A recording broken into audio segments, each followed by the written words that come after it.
ओडिशावासी मोर सादर प्रणाम। मोर चैनल ना हूँ धीरेन्द्र भक्ति सुधा। आपण मानू हार्दिक अभिनंदन जन। आज शीर्षक हूँ भगवान प्रभु एवं ठाकुर मध्य फरक पार्थक्य खाली कहीदेले होने संलाप हिसाब से बुझे पड़े। प्रथम आम देखा प्रभु प्रभु क्या कहते विशेष अनुरोध ओडिशावासी मन ध्यान दे शुणे।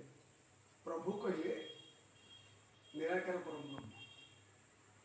प्रभु कहले परम ब्रह्म को किए दर्शन करते ना जहाँ को देखी न पारती प्रभु बोली समस्ते कहते। विशेषकर आपण मैंने लक्ष्य रखिथे आमर अलेख बाबा मैंने अलेख धर्मी मैंने सब प्रभु बोली कहते। तेणु सी हूँ शून्यवासी निराकार ब्रह्म।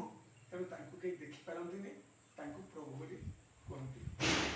निराकार ब्रह्म शून्यवासी केमी तार भी यथार्थ प्रमाण रही। प्रमाणटा जगन्नाथ दास शून्यं शून्यं महाशून्यं शून्यं मध्य निरामय निरामय मध्य ज्योति संज्योति भगवान विमोह भी देते। रूपरेख ना रूपरेख ना शून्य नहीं अच्छे हुई अभिराम भी देते। आखि आगे नाचे जाजुल जो किए पार धरी एमती अनेक उदाहरण कवि मैंने जहाँ को देखिपारती नहीं ही प्रभु कह।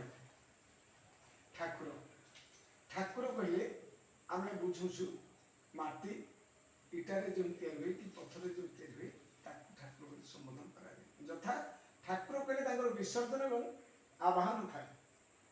आमर विशेषकर मूर्ति पूजा आम ओडिशावासी बहुत प्रযোज्य और समस्त मूर्ति पूजा करती।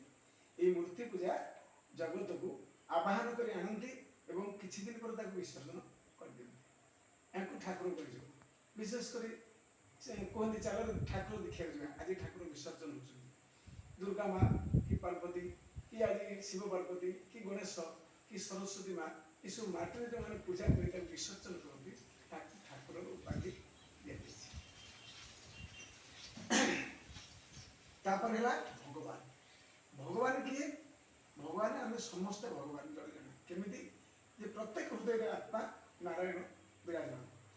भगवान उदाहरण रहा जे अन्न खाती भगवान बोली कहते। यथा 60 कौटी रंधा हो 56 भोग रंधा हो जगन्नाथ किंतु भोजन करना दुर्गति किपरि लगी गले से बास्ना भोगी होती जगन्नाथ।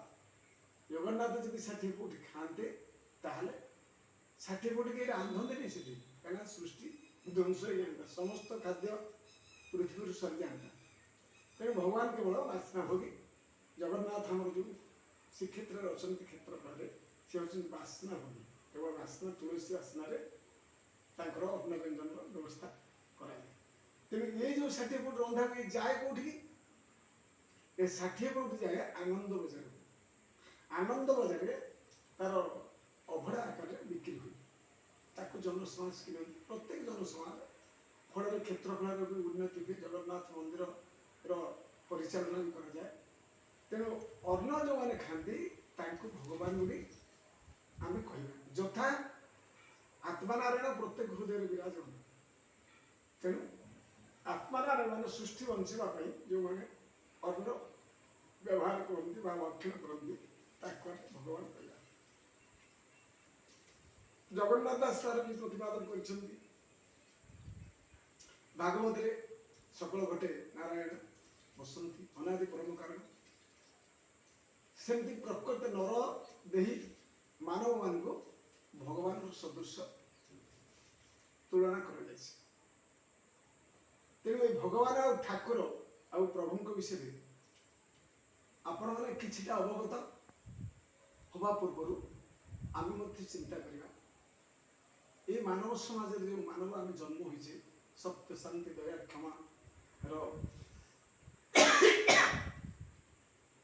प्रतीक हो समाज किसी उपकार करवा। उपकार समाज कले जगन्नाथ संस्कृतिर परंपरार निश्चित उन्नत मान लिपिबद्ध हो समाज में दिग्दर्शन देखेगा। ଏହି ଶୀର୍ଷକରୁ କିଛି ଶିକ୍ଷା ଲାଭ କରିଥାନ୍ତି।